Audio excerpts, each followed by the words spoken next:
السلام عليكم، ازيكم عاملين ايه؟ جه امبارح ليا رسالة. بعد ما كتبت البوست بتاع كان في رسالة حب كده، المفروض ان الراجل كاتبها لمراته يعني او حاجة.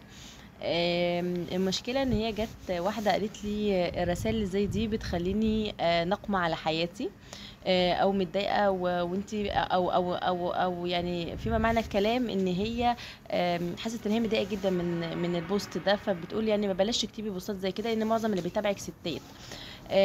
هي الفكره مش في كده. الفكره اني انا عايزه انوه على حاجتين. يعني الحاجه الاولى ان احنا نظرتنا للامور وتفسيرنا للموضوعات هو اللي بيحدد شعورنا وبيحدد طريقه يعني سلوكنا. انا دلوقتي لما يبقى قدامي موقف زي ده، وفي بنتين هياخد يعني في شخصين. الشخص الاولاني شخص كده بيبص للامور بطريقه حلوه، حتى لو جوزها مش بيعمل معاها ده او مش هيقول لها كده. يعني طبيعي تلات ارباع الرجاله مش هتروح تقول لزوجتها انك انت معرفش ايه وايه، وزي ما انا كاتبه كده. بس ساعات الواحد بيجي له مشاعر حلوه هو بيحب يكتبها. او حصل موقف قدامي او عمل اي او في حاجه، بس الواحد بقى بيحاول يبص للموضوع بطريقه ايجابيه شويه، بيبص للموضوع بطريقه حلوه تديله مشاعر وطاقه حلوه.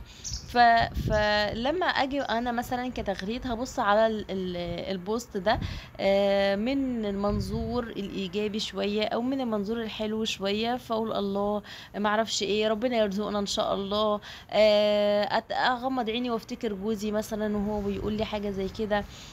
مثلا يعني افتكر احط اي حاجه حلوه تخلي طاقتي تبقى اعلى. لكن انا لو بصيت للموضوع وقعدت اقول اه يلا، هو في رجاله، هو في معرفش ايه، ربنا يرحمنا برحمته، وتفضل بقى نقمه وتفتكر بقى كل الوحش اللي جوزها بيعمله، وان هو اصلا مش حاسس بيا، وان هو معرفش ايه، وان هو الفكره ان نظرتنا للامور بالناقص بس اللي عندنا ده بيخلي حياتنا تتقدر جدا جدا جدا، واحساسنا بالوحده واحساسنا بشعور سيء جدا على طول بيجيلنا. غير لما اكون بصل الامور بطريقه حلوه فيها رضا، فيها حمد، فيها امتنان لربنا على كل الحاجات الحلوه اللي عندي. مفيش انسان كامل، يعني ما في انسان اللي هو بيقعد يقول لمراته كل الكلام الحلو، في جانب واقع منه، في جانب واقع منه انت ممكن ما تتحملهوش لو انت معاكي الزوج ده اللي بيقعد يقول كلام حلو، والجانب ده انت ما تتحملوش.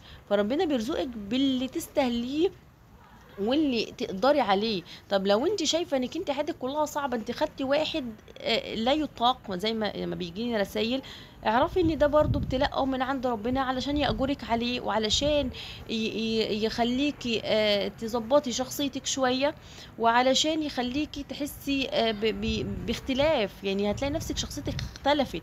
بس الفكره بقى ان في ناس شخصيتها بتختلف للافضل. يعني انا بقيت قويه شويه، انا بقيت تفكيري وعي اكتر، تفسير الامور اعلى، بقيت بعرف اي حاجات بقى من دي، او ان يفضل قلبها مليان بقى يغل بقى.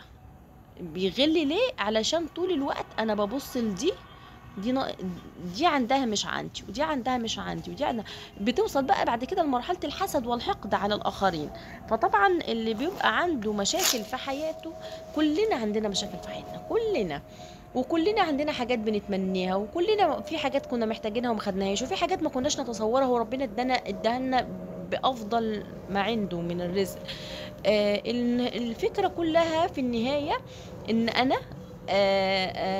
افسر الامور دايما ان ربنا عايز ليا الخير مهما كان ايه هو. ودايما بنبه جدا، يعني في يعني معظم الفيديوهات اللي بصورها دايما بقول النقطة دي. فانا بوست زي ده انا قريته حسيته ان جاب لي مشاعر سلبية، اقعد ادور واحمد ربنا على اللي عندي وامتن ربنا على الحاجات الحلوه اللي عندي. مش هفضل بص على الحاجات الوحشه، ومش هفضل شايفه النقمه على حياتي لان في ناس فعلا هي ما بتشوفش غير الوحش بس انا يعني مره من المرات بقول لهم يا جماعه، كل واحده تكتب لي 5 صفات حلوه في جوزها او 5 مواقف حلوه وتبعتهم لي. كان سيشن يعني. واحده ردت قالت لي ما فيش. قلت لها زي ما فيش؟ قالت لي صدقا ما فيش. قعدت تدور لغايه